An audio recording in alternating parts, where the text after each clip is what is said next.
다양한 분야의 명사를 초청해 삶의 지혜를 들어보는 시간 지혜다락방. 안녕하세요. 저는 김미진입니다. 여러분들은 세상에서 가장 아름다운 얼굴 아십니까? 바로 웃는 얼굴인데요. 이 웃음은 스트레스의 천적이자 항생제보다 강력한 힘을 가지고 있다고 합니다. 오늘 이 웃음에 대해서 자세하게 알아볼까 하는데요. 이임선 교수님을 무대 위로 모시겠습니다. 큰 박수 부탁드립니다. 네, 교수님 안녕하세요. 네, 안녕하세요. 저희 시청자 여러분들께 소개 좀 부탁드리겠습니다. 네, 저는 암 환자 웃음 치료 전문 간호사로서 서울대학교 병원에서 31년간 실제 간호사로 일을 하면서 웃음 치료를 겸했다는 이야기를 드리고 싶고, 암 환자와 파킨슨 환자 웃음 치료가 제 주 전문 분야였습니다. 그리고 지금은 간호대학 학생들을 가르치고 있습니다. 국내 웃음 치료로서 최고 권위자로 알고 있는데요. 다양한 방면에서 방송 활동도 하시고 또 교수로서 학생들을 가르치고 계시는데 이렇게 웃음 치료에 관심을 가지고 활동하게 되신 계기가 좀 궁금합니다. 네, 모두가 어떤 계기는 자기 경험에서 나오듯이 저희가 2002년도에 진짜 엄청난 교통사고를 당했습니다. 뇌진탕이라 해야 머리가 깨진 건 아니에요. 그냥 퉁 쳤다가 돌아왔지만 경추염자의 자폐자상. 그런데 알 수 없는 정말 치료를 아무리 해도 좋아지지 않았습니다.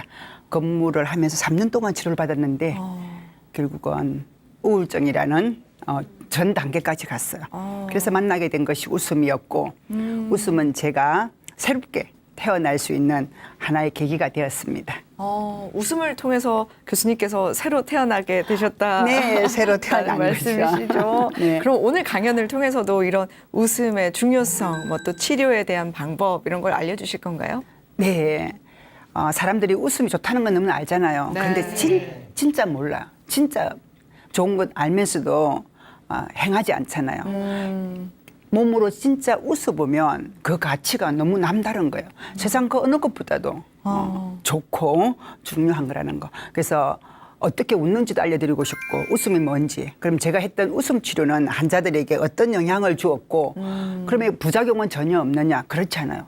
너무 억지로 조금 지나친 말로 내버려 두면 좋아질 그런 사람들까지도 억지로 하고 있는 웃음 치료가 저는 조금 불편했어요. 그래서 저는 좀 제대로 알려드리고 싶어서 공부를 먼저 사실은 했습니다. 네, 오늘 이임선 교수님의 말씀을 들어보니까 웃음에 대해서 굉장히 많이 배울 수 있을 것 같다라는 생각이 드는데요. 오늘 강연이 많이 기대가 됩니다. 자, 그러면 큰 박수로 강연 청해 듣도록 하겠습니다. 큰 박수 부탁드립니다. 웃음 나를 치유하는 힘에서 제가 이제 치유가 된다는 말은 웃음 치료라는 건 4주 이상 어떤 프로그램을 가지고 내 몸의 변화, 마음의 변화가 이루어진 상태예요. 실제 집에 같이 사는 사람마저 내 오늘 웃은 일이 없다라고 말을 하세요. 그래서 얼굴 근육의 완벽한 스트레칭이 웃음이더라. 웃음은 행복한 감정의 결과물이에요. 행복해야 돼요. 하루에 몇 번 웃으셨냐 그랬을 때 나 정말 많이 웃었어요라고 말할 수 있을 만큼 많이 웃으시고 120세까지 건강하게 행복하게 살기를 원해요. 그러면 어떻게 하면 웃을 수 있을까요, 여러분? 저랑 같이 어떻게 하면 되나요? 저랑 함께 하면 돼요. 함께 할게요. 네. 우후 시작. 우후.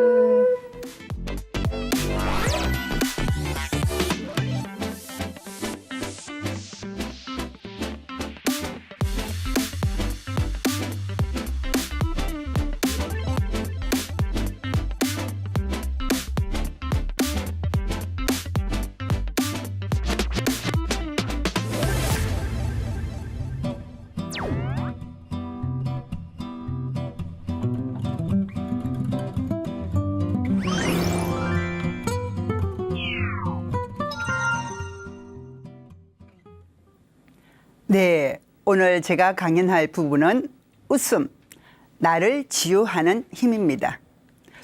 오늘 여러분 혹시 몇 번 핸드폰을 열어보셨나요? 많이요. 그러면 오늘 몇 걸음 정도 걸으신 것 같습니까? 한 10걸음 아니면 100보는 될 거라고 저는 저도 그 정도 걸었네요. 그렇다면 오늘 몇 번 정도 웃으셨나요? 아이에겐 짜증내지 않았나요? 시어른들께 뭐 아침 웃음은 드렸나요? 그런 분들 몇 분 안 계실 거예요. 헤아려 보면 실제 거의 웃지 않았다는 게 그날 마무리 때 물어보면 웃은 것 같지 않다라고 환자분들이 다 그렇게 말씀하시고 실제 집에 같이 사는 사람마저 내 오늘 웃은 일이 없다라고 말을 하세요. 그래서 정말 한 번쯤 그러면 핸드폰은 손으로 하는 건 쉬워요. 근데 발로 걷는 것도 그다지 어렵지 않습니다. 마음만 먹으면. 그런데 얼굴로 웃는 나에게 치유가 되고 상대방도 기분 좋게 만드는 이 웃음은 몇 번 웃지 못해요. 그러면 이 좋은 도대체 웃음이 뭔지를 좀 이야기해 드리고 싶어요. 여러분 지금 마스크 쓰고 계시지만 인상 한번 칵 찡그리 보실래요? 최대한 저도 안 찡그리시군요. 무슨 일이 있나 봐요. 찡그리고 한번 웃어보세요. 웃음이 잘 안 나올 거예요. 그런데 한번 입꼬리를 살짝 올리고 이 총 우리 몸을 이루고 있는 근육의 개수가 낱낱이 이렇게 헤집어 보면 650개의 덩어리들이에요. 근데 정말 얼굴은 둥근 뼈를 이루고 있기 때문에 이 조합이 아주 밀접하게 8겹, 9겹 이루고 있어요. 이 얼굴 근육이 활짝 열려야 돼요. 한 가닥만 열려도 표정은 달라집니다. 또 얼굴 근육은 다른 근육과는 달리 신경 전달 신호가 그야말로 직통이에요. 딱 웃으면 바로 뇌가 반응을 한다는 것이 다른 근육과 다른 특징이에요. 그래서 얼굴 근육의 완벽한 스트레칭이 웃음이더라. 지금 제가 먼저 꼭 찡그리 보라고 했던 이유가 실제 제가 암 환자들 데리고 웃음치료할 때 인상을 펴지 않고 웃었더니 지나가는 많은 의사들이 오늘 이 간호사님 왜 오늘 웃음소리가 짜증이 나냐고 그런 거예요. 저는 그때 놀랐어요. 그냥 웃으면 누구나 들어도 좋은 소리인 줄 알았는데 짜증이 난다는 거예요. 그래서 제가 알고 있던 웃음을 다시 공부하기 시작한 계기가 되었고요. 그래서 어느 날 한 달 내내 입꼬리 올리고 까마귀 발주름 만들고 기움 디신의 미소를 하는 얼굴 근육을 단전히 열었더니 지나가던 똑같은 가정의 학과 의료진들이 어머 오늘 이 간호사님 사람들이 다 바뀌었나 봐요. 한 명도 바뀌지 않았어요. 표정만 바꾸어 있을 뿐인데 그때 제가 알았어요. 웃음이란 얼굴 근육의 스트레칭이라는 것을 또 확인해야 되잖아요. 의료인은 그냥 그런 것 같더라가 아니라 실제 성형외과 의사를 불렀죠. 부른 게 아니라 만나게 되었고 여쭈었더니 이 7번 안면신경에 지나는 얼굴 근육은 열려야만이 웃음이 만들어진다. 특히 리조리우스 머슬, 보조개 근육이 열리지 않으면 감정 또한 크게 움직이지 않을 거다. 여러분 예쁜 아이 지나가면 어디 꼬집어주고 싶어요? 볼 꼬집어주고 싶죠. 여기가 바로 우리가 본능적으로 알고 있는 감정 리조리우스 머슬 보조개 근육이에요. 사실 지나간 사람 막 이렇게 여기 막 꼬집고 싶지는 않잖아요, 그렇죠? 그래서 얼굴 근육의 스트레칭이더라. 그리고 제7번 안면신경의 자극이에요. 파킨슨병 환자분들에게 제가 웃음을 더 많이 드렸던 이유는 그분들은 7번 안면신경의 마비가 온 것처럼 얼굴이 축 내려오면서 거의 근육의 움직임이 없어요. 즉 도파민의 역할이 여러 가지가 있지만 특히 근육에 힘을 주는 이 도파민의 부족으로 오는 파킨슨병은 얼굴이 가장 먼저 달라져요. 그리고 인중이 다 벌어져요. 저는 환자분들 이제 표정을 보기 시작했는데 인중이 살아 있어야 그 얼굴이 참 곱다라고 이야기합니다. 보세요, 우리 부처님의 얼굴 미소, 인중이 굉장히 힘껏 살아 있잖아요. 그래서 인중을 잘 보셔야 저는 그걸 이쁘게 만들어 드리는 얼굴 웃음 기법도 만들었어요. 그리고 웃음은 행복한 감정의 결과물이에요. 행복해야 돼요. 또 다른 말로 몸이 즐거워지면 감정이 생겼나요? 감정은 몸의 변화를 가져오고 몸은 감정의 변화를 가져오는 것. 그것이 이제 우리 얼굴에서 말하는 안면 피드백 효과예요. 얼굴을 열어라. 그리고 제7번 안면신경의 자극. 그리고 행복한 감정의 결과물. 그리고 또 하나 더 있습니다.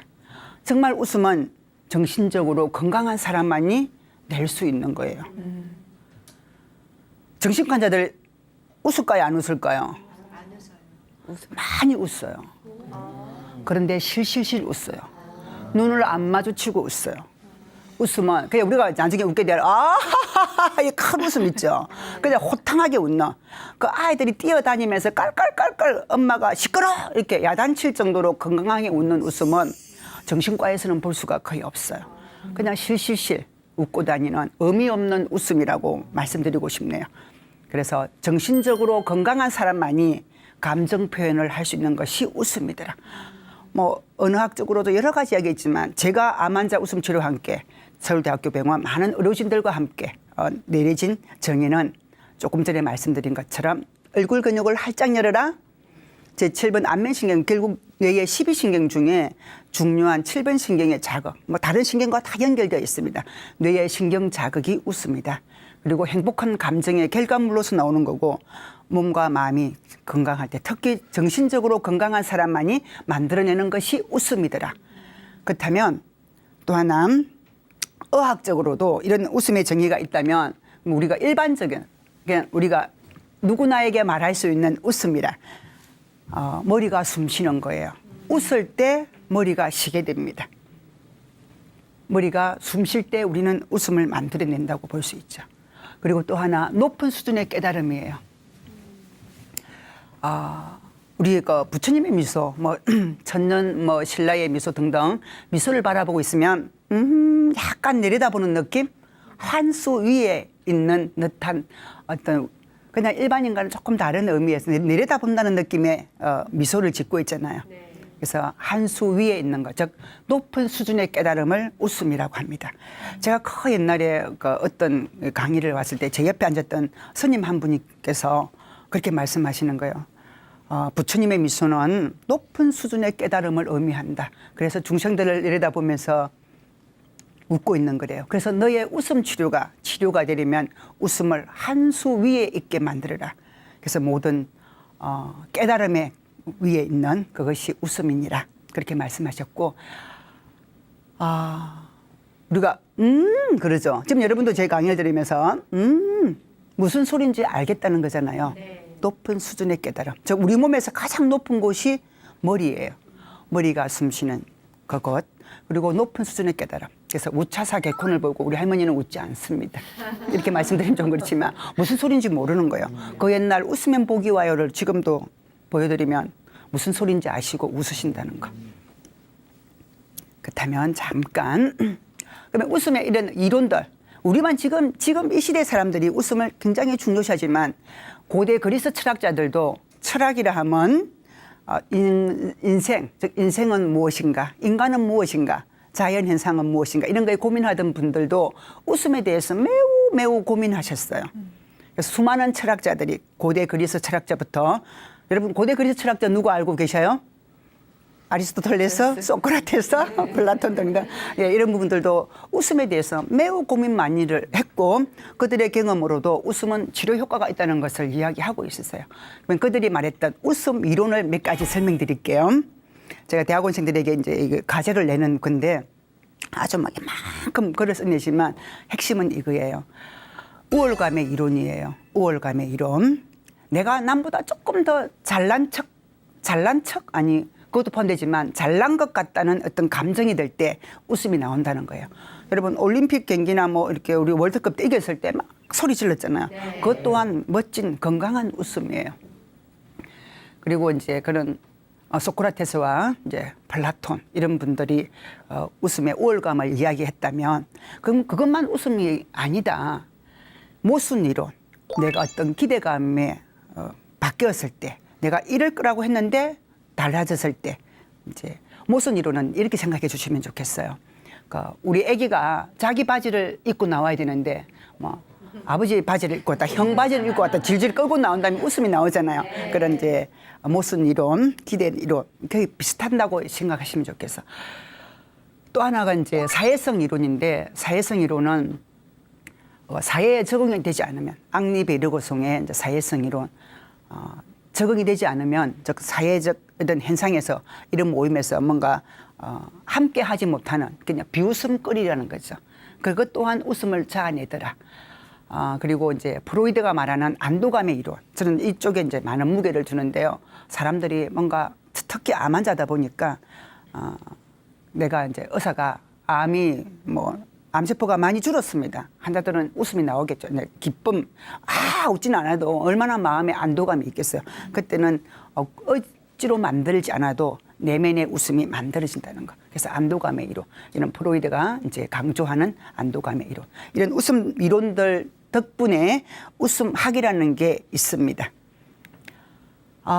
그리고 또 철학적으로 우리가 가장 위대한 철학자 하면 여러분 떠오르는 철학자가 또 있나요?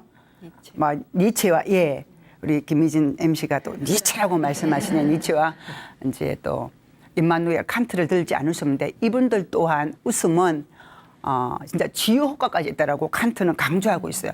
한번 이렇게 꿀렁꿀렁 웃어 보시겠어요? 이 현경막이 떨어진다는 느낌이 있으셔야 돼. 그냥 일단 배를 잡고 여기 떨림이 있는지 한번 해보실래요? 시작.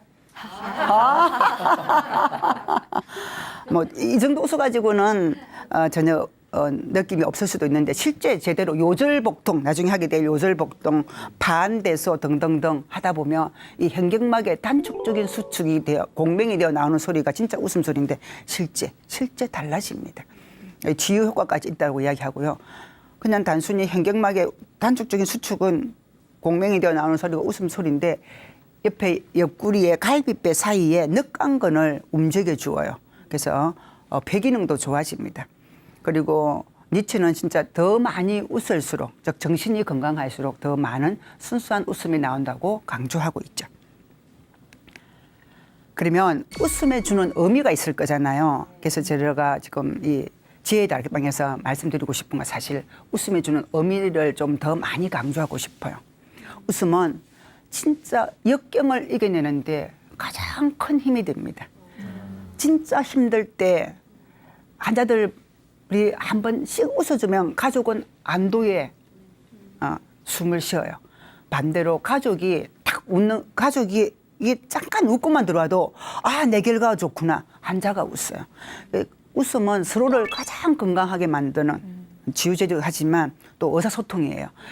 눈빛만 보아도 우리 환자가 의사를 만나고 왔는데 살짝 눈빛만 흔들려도 입꼬리만 살짝 내려가도 모든 걸 다 읽어요. 나 오늘 결과가 안 좋구나. 나 그렇게 오래 살 수 없겠구나. 다 감잡습니다. 본능이에요. 그래서 그렇지만 진짜 우리 환자 상태가 그다지 좋지 않아도 보호자들이 조금 더 웃어준다면 그리고 좋아질 거라고 희망을 주면 환자는 또 건강 상태가 조금 달라져요. 그래서 항상 의료진들도 환자가 들어오면 그냥 이렇게 한 번씩 웃어줍니다. 옛날에는 딱 고개 숙이고 진료받다면 지금은 그렇지 않아요. 의사의 표정 하나가 환자들의 역경을 이겨내는데 큰 도움이 되기 때문이죠. 제가 자꾸 병원 이야기를 할 수밖에 없는 이야기가 제가 살아온 공간이 병원이에요. 31년을 살았기 때문에 이해하고 들어주셨으면 좋겠습니다. 그리고 아까 이제 웃음이 한수 위에 내려다본다는 거, 실제 이제 우리 엄마 아버지가 아이들 이렇게 보고 있으면 그냥 웃음이 나오잖아요. 그런 거라고 생각해 주셨으면 좋겠고 또한 높은 수준의 깨달음, 웃음이란. 저도 이제 학생들이 뭔가 말귀를 알아들었을 때 저도 웃음이 나오고요. 학생들 역시 표정을 보면 어려운 용어를 이야기하더라도 본인이 딱 깨달으면 진짜 이게 막 순간적으로 웃음이 만들어져요. 그래서 웃음이란 입을 크게 벌리고 소리를 꼭 낸다고 해서 그것만이 웃음이 아니라는 것도 알게 되실 겁니다. 그리고 21세기 누구나 가장 원하는 게 뭐예요? 돈? 네, 돈도 중요하죠. 요즘 돈이 있어야 건강도 챙길 수 있으니까 건강. 정말 건강해지고 싶어서 좋다는 음식 너무 많이 찾아다니잖아요. 또 좋다는 약도 그렇게 많은지. 저는 아마 약에 치여서 아마 사람들이 나중에 병들지 않을까 싶을 정도로 수많은 약, 좋다는 게 너무 많아요. 건강하고 그리고 누구나 행복하게 살고 싶어 해요. 제가 개인적으로 행복은 누군가가 이런 거다라고 가르쳐 주는 게 아닌데 너무나 이런 거라고 이제 다들 인식하기 시작했고 그 본인이 인식한 그것이 진짜 행복인 줄 알고 남들이 정해준 행복의 틀에 다 갇혀버렸어요. 저는 그런 건 아니라고 제 개인적으로 항상 강조를 하는데 21세기 사람들 누구나 행복하게 건강하게 살고 싶어 하는데 이 건강의 헬스의 어원이 해피니스의 어원이 도대체 뭔가 궁금해서 찾아보았더니 놀랍게도 고대 그리스어의 헬렐레 아이고 누가 헬렐레 웃는다 그러죠. 지나가는 할머니께서 잘 웃는 아이 보고 아이고 참 저렇게 헬렐레 웃고 다니네 그러죠. 그 헬레가 웃다예요. 그 웃다에서 파생된 언어가 해피니스, 헬스예요. 그래서 21세기 제가 강조합니다. 누구나 행복하게 건강하게 오래 살고 싶다면 어떻게 하라? 웃으라예요. 그래서 자세히 들여다보았어요. 오래 살고 건강한 사람들이 어떤 사람이냐 보았더니 놀랍게도 잘 웃는 사람이었어요. 건강한 사람이 잘 웃더라. 웃는 사람이 행복하더라. 행복한 사람들이 오래 살더라. 이 사이클이 어디든 간에 그냥 중요한 거예요. 행복, 건강, 그리고 웃음.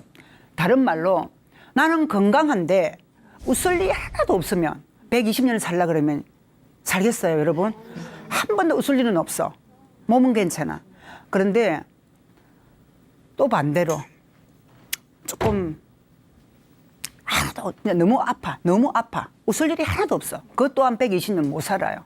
그래서 우리는 웃음을 머금고 좀 많이 아까 제가 그랬죠. 그 하루에 몇 번 웃으셨냐 그랬을 때 나 정말 많이 웃으세요라고 말할 수 있을 만큼 많이 웃으시고 120세까지 건강하게 행복하게 살기를 원해요. 너무 말이 길었습니다. 그럼 왜 웃지 못할까요? 진짜 왜 웃지 못할까? 저는 제가 웃음 치료를 시작하게 된 계기가 왜 웃지 않을까였었어요. 제가 웃음을 필요로 하는 그 시기에 처음으로 환자들의 얼굴을 자세히 보게 되었어요. 간호사실 앞에서. 제가 앉아있는 간호사실은 좀 건강한 사람들이 들어오는 곳, 그리고 문을 딱 사이에 두고 엘리베이터를 타고 올라가는 암병동 환자들. 극명하게 달라졌어요. 딱 얼굴에 웃음이 너무나 차이가 나는 거예요. 그러면 왜 환자일까? 웃지 않아서 환자가 되었다면 나 웃음을 찾아주어서 저 환자분들을 건강하게 만들어주는 것이 제가 할 일이라 생각해 들었어요. 그래서 좀 더 웃음을 자세히 파고들었습니다. 왜 웃지 않을까? 놀랍게도 바쁘면 못 웃어요. 바쁠 망자 아시죠? 네. 죽을 망자잖아요. 바쁠 망, 죽을 망. 마음이 마음 심자가 앞에 있으면 바쁠 망이에요. 밑에 있으면 잊을 망이에요. 그래서 먼저 시작하면 응급실에 오는 환자들이 부모들이 119 응급구조사들이 그리고 그들을 맞이하는 의료진이 웃지는 않습니다. 바빠 죽겠다는 말이 딱 맞는 데가 응급실이에요. 그래서 여러분들이 지금 저를 보고 있는 수많은 분들이 응급실에 실려가지 않는 순간이라면 그냥 웃었으면 좋겠어요. 의도적으로라도. 그래서 바쁠 망자, 바빠 죽겠네 그러는 사람은 진짜 못 웃어요. 응급실 사람 못 웃죠. 또 한 군데 중환자실에 엉덩이를 뒤집지 못하는 사람이 웃지 않는다는 걸 알게 돼요. 제가 중환자 교육을 또 오랫동안 또 하게 된 순간이 있었고 그들을 보아하니 자기 힘으로 엉덩이를 뒤집지 못하는 사람 역시 다른 말로 건강치 못한 사람은 또한 웃음을 만들어내지 못합니다. 그리고 잊을망, 진짜 우리가 노망 났다, 뭐 정신 나갔다 요즘 말로는 뭐 이제 치매라고 이야기하지만 솔직히 말하면 뇌 시냅스들이 다 이제 조각조각 전기 신호를 못 보내는 그 상황, 그게 다 잊어버린 거예요. 즉 기억이 사라진 사람들, 행복한 기억이 없는 사람은 거의 웃음이 없습니다. 그래서 여러분들은 어쨌거나 웃음을 챙기셔야 돼요. 그리고 바쁨을 관리할 줄 알아야 돼요. 그래서 또한 정신줄 놓지 않으셔야만이 웃음을 유지할 수 있습니다. 그러면 어떻게 웃으면 될까요? 그렇죠. 좀 어렵죠. 그러면 웃지 못하면 먼저 어떤 일이 일어나는지를 이야기해드리고 싶어요. 제가 또 이 이야기를 이어갈 수 있는 건 제가 다 경험했던 거고 실제 병원에서 웃음이 없는 곳을 찾았어요. 어떤 부서가 가장 웃음이 필요할까 없을까 같은 말이에요. 자폐아를 둔 부모들이 사실은 웃지 않습니다. 진짜 아이들은 엄마의 웃음을 머금고 엄마의 칭찬을 먹고 자라야 되고 아이들의 웃음소리, 즉 아이들의 감탄사가 엄마에게는 마약이에요. 그래서 어떠한 어려움도 견딜 수 있는 아이들의 웃음 때문에 아이들과 관계가 더욱 좋은데 웃음을 잃어버린 아이들에겐 엄마도 웃잖아요. 그래서 자폐아를 둔 부모 웃음치료에 가서 제가 한동안 웃음치료를 한 적이 있습니다. 아이들이 웃음을 잃어버리면, 즉 감탄사를 잃어버리면 아이들은 정신과 환자가 될 확률이 높아요. 요즘 아이들은 40년 전에 비해서 교육학자들의 발표예요.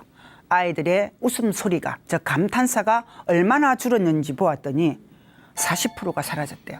그래서 제가 그 결과를 가지고 우리 또 정신과 교수님께, 이제 서화 정신과 교수님께, 어머 교수님 요즘 애들 이렇게 웃지 않는다는데 어떻게 하면 될까요? 이 간호사의 웃음이 필요한데 요즘 아이들은 진짜 잘 웃지 않아. 예전에 비해서 실제 웃을 일이 그다지 많지 않다. 그래서 이 아이들이 40세가 되면, 즉 사회에서 가장 스트레스가 극심할 그 나이가 되면 진짜 우리를 찾아올 아이들이, 즉 어른이 너무 많다는 거예요. 즉 아이들이 웃음을 잃어버리면 환자가 된다는 거. 심각한 이야기죠. 그래서 부모의 웃음소리를 듣고 자란 아이는 정말 어떠한 스트레스도 이겨낼 수 있다라고 말씀해 주셨어요. 그 옛날 뭐 여러 사건들이 있었잖아요. 진짜 우리가 입에 담기도 어려운 어린 애들 죽인 그런 살인범들을, 범죄 심리를 담당했던 교수님께서 제가 근무했던 곳에 특강을 오셔서 하셨던 딱 한마디. 8살 이전에 부모의 웃음소리를 많이 듣고 자라나지 않은 아이들은 정말 스트레스에 극히 취약하고 범죄를 일으킬 확률이 높다는 거예요.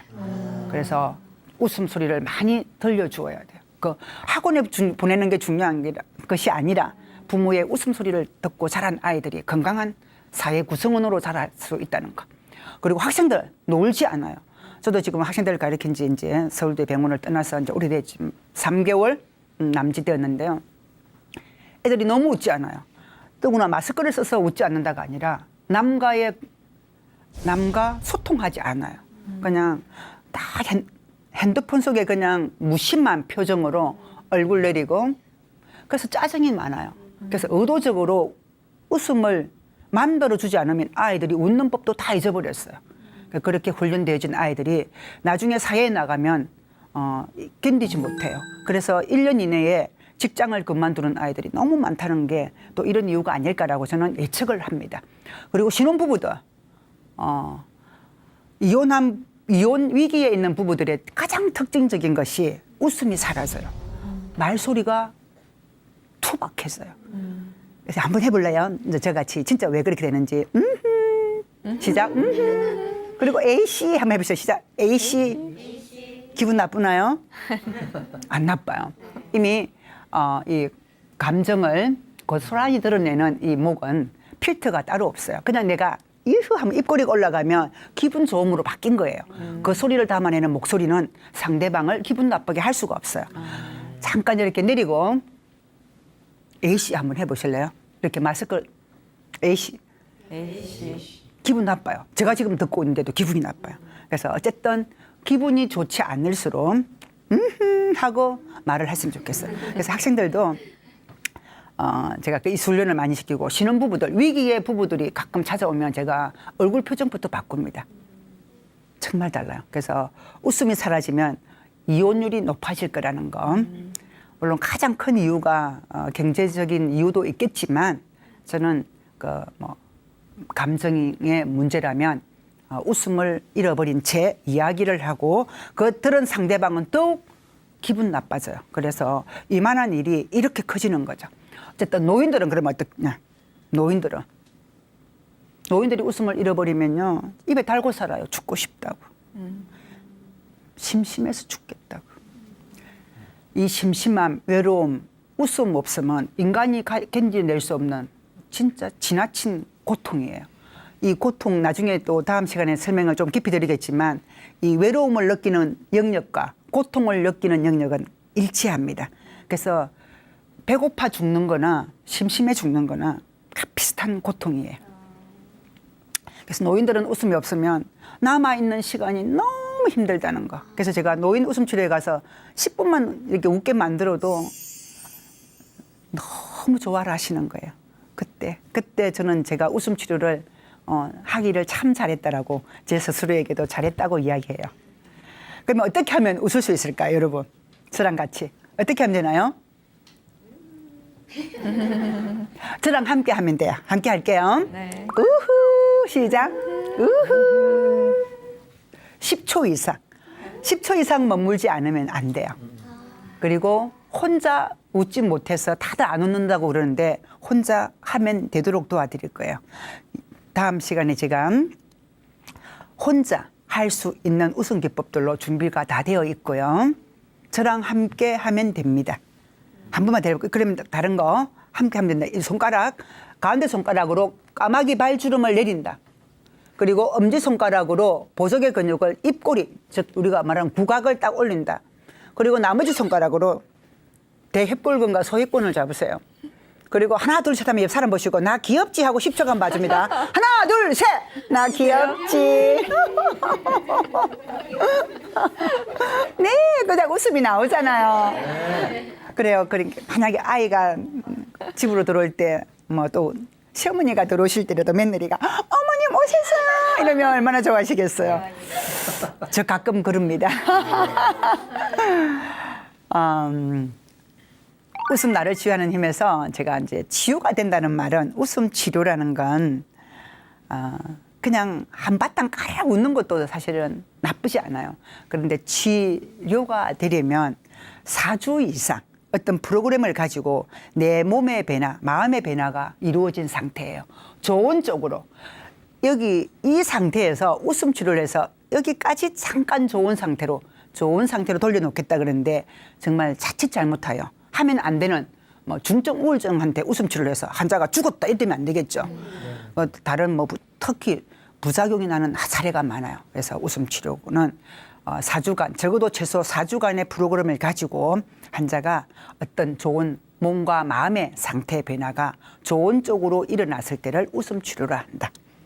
그래서 제가 어른들에게는 한 50분 정도 하고요. 뭐 젊은 사람은 밤새도록 놀아도 괜찮잖아요. 알아서 잘 놀아요.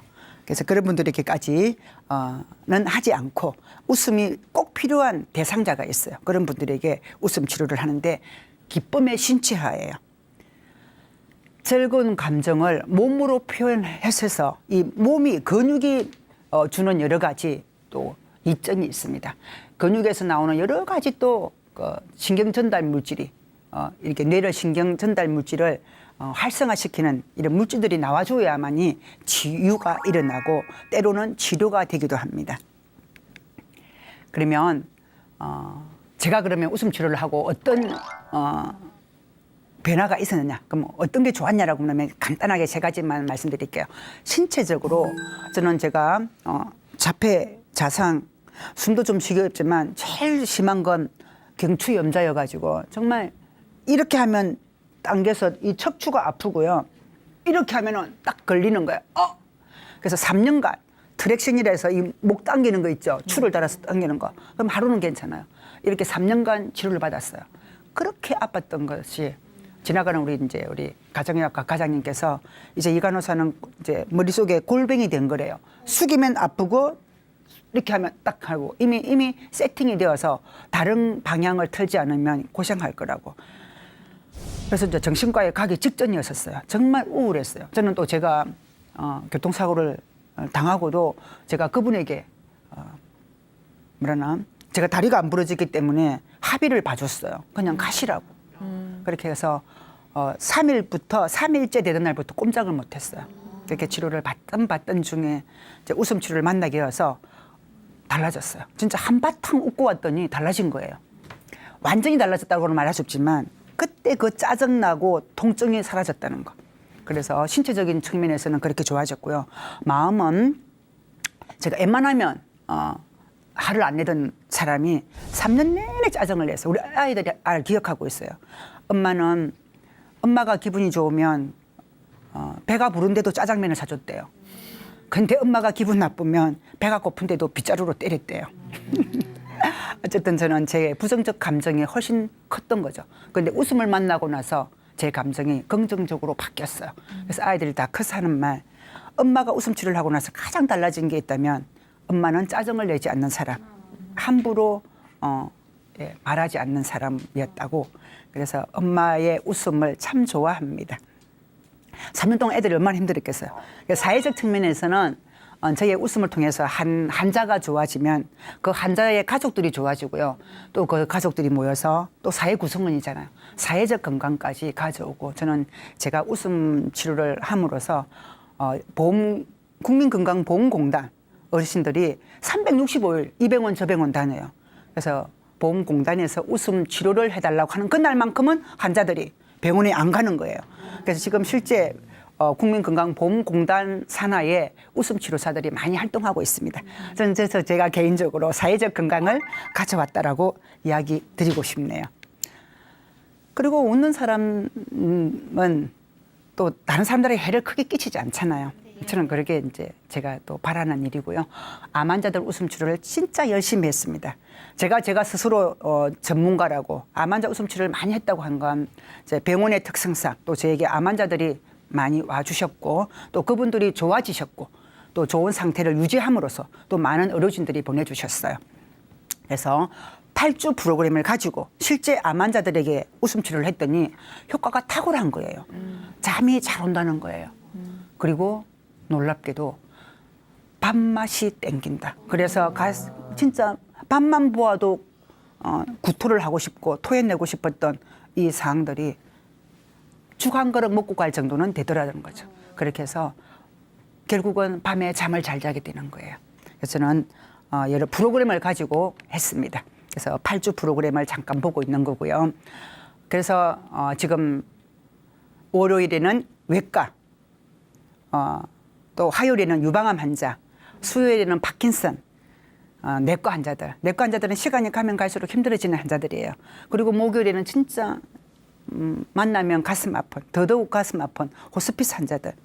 그래서 말기암 환자분들 웃음 치료는 요즘은 너무 환자가 많아요.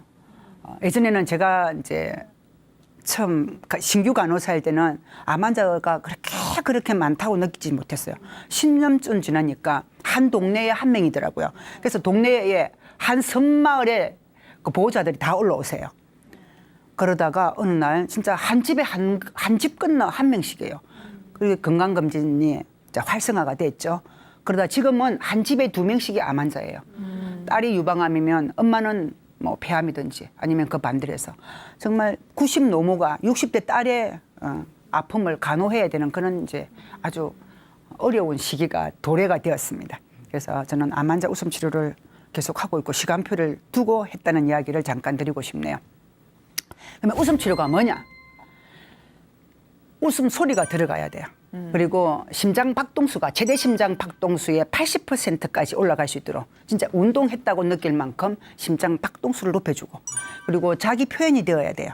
꽁 하고 있는 것이 아니라 아프면 아프다고 기분 좋으면 좋다고 표현할 수 있도록 자기 표현. 그리고 웃음 맹상이에요.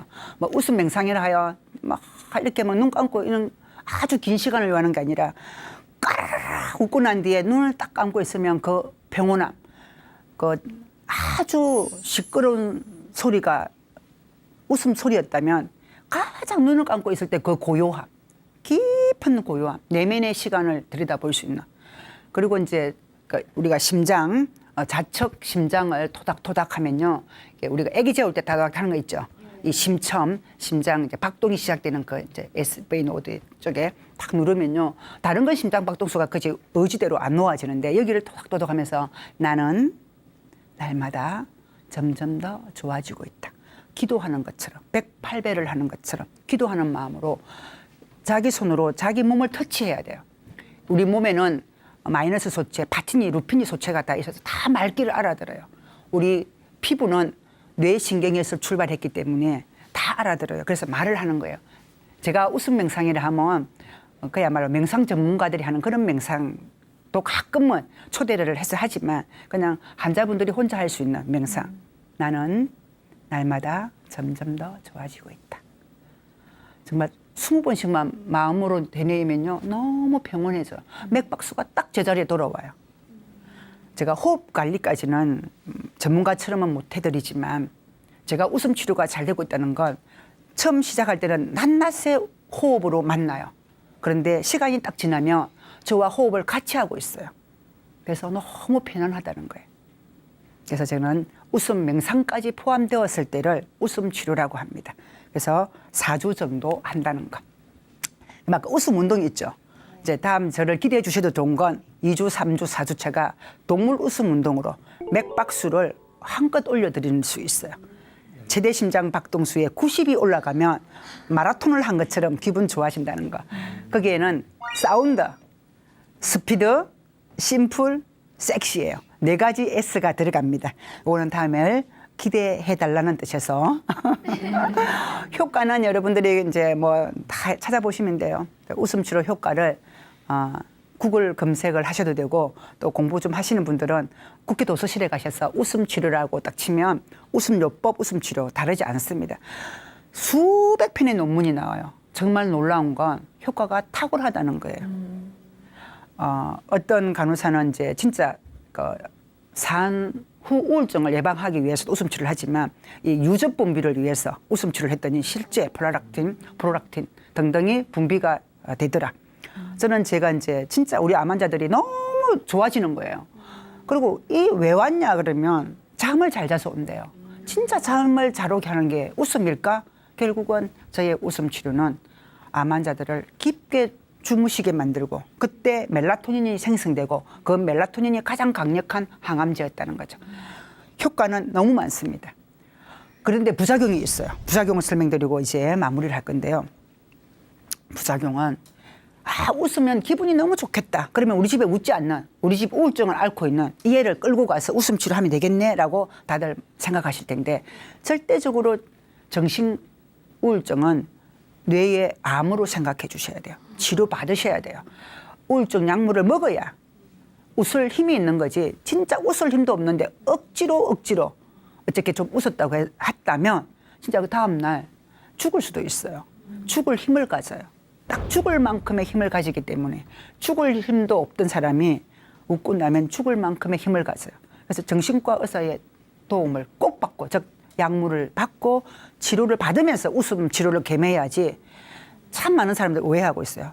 그냥 우울증 환자가 거의 웃지 않기 때문에 그냥 억지로 웃게 하면 우울증이 나을 거라 생각하는데 절대로 그렇지 않다는 걸 더더욱 강조드립니다. 그리고 이제 폐질환자들, 저희 이제 친정아버지께서 이제 말기암, 폐암이어서 제가 좀 말씀드릴 수 있는데 말기암 환자들은 이제 숨쉬기도 어려운데 거기서 웃음이 좋다고 잘못 웃었다가는 가호흡이 일어나요.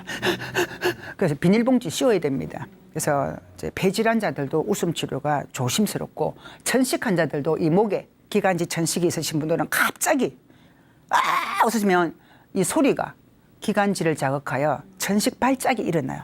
제가 또 여러 보건소 웃음 치료에 가서 발작을 경험했습니다.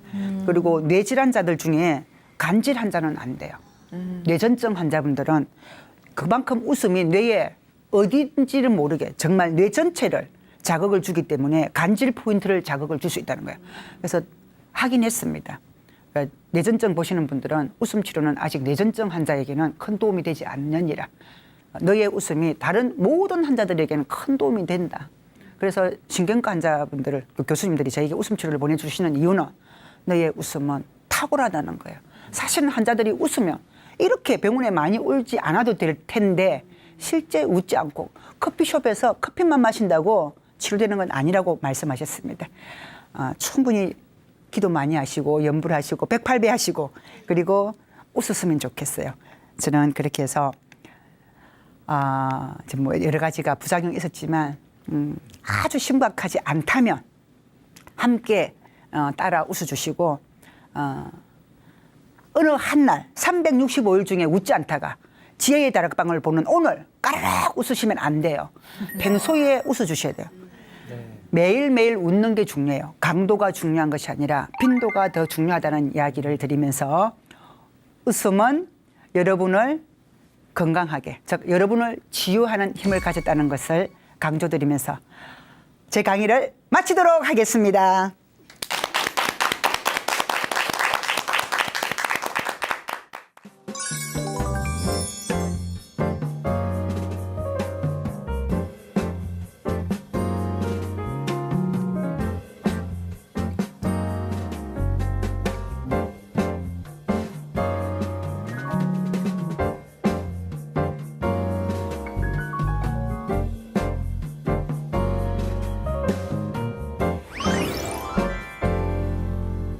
네, 웃음의 의미와 그 힘에 대해서 알게 된 시간이었는데요. 다음 주 강의도 많이 기대가 됩니다. 다음 주는 어떤 내용 준비해 주셨나요? 네, 웃으러 오셨던 분, 실제 웃음을 만나서 좋아지신 분들 사례와 함께 그때 있었던 웃음 기법들로 함께 하고자 합니다. 네, 다음 주 강연도 많이 기대해 주시기 바랍니다. 오늘 유익한 강연 다음 주에도 이어지니까요. 계속해서 함께해 주시기 바랍니다. 함께해 주신 여러분 고맙습니다.